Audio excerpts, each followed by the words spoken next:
Hey guys, welcome back to my channel. Today I'm going to show you how to make CMOS gel using raw CMOS from the Alkaline Herb Store. The Alkaline Herb Store has pretty specific directions as to how to make CMOS gel using their CMOS. The first thing you want to do is take 2 ounces of the raw CMOS and rinse it in spring water at least twice. If you don't have a scale to weigh out the CMOS, all you have to do is take the package that comes inside,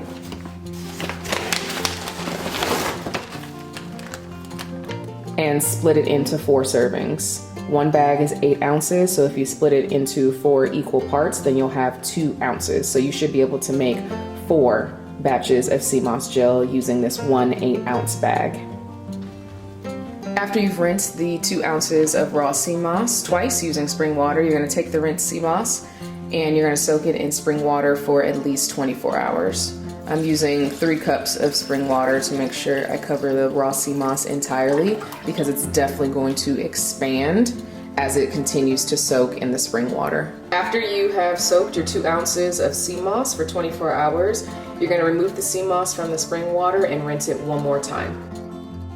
I'm using a high-powered blender, so I'm going to skip this next step. If you're not using a high-powered blender, go ahead and take some shears and cut the CMOS into small pieces, which is going to help prevent the blender from jamming.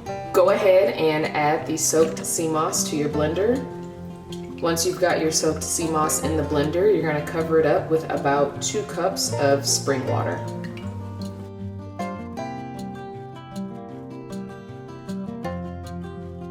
Once you've added the spring water, go ahead and blend your CMOS until you reach your desired consistency. Throughout the process, you may feel like you want to add a little bit more spring water if you're looking for a gel that's really thin. Your last and final step is to transfer the CMOS gel to a glass jar and refrigerate it. CMOS gel should be good for several weeks, especially if you're using a quality container. Make sure it's really tight, the lid on your glass jar. And you should be able to keep it in your refrigerator for about 2 to 3 weeks. All right, that's the last step. You've got your CMOS gel all ready to go. Add 1 tablespoon of CMOS gel to a smoothie, water, or juice. Make sure you mix it in really well. And it should be taken every day in the morning until the bag is completely finished. Enjoy.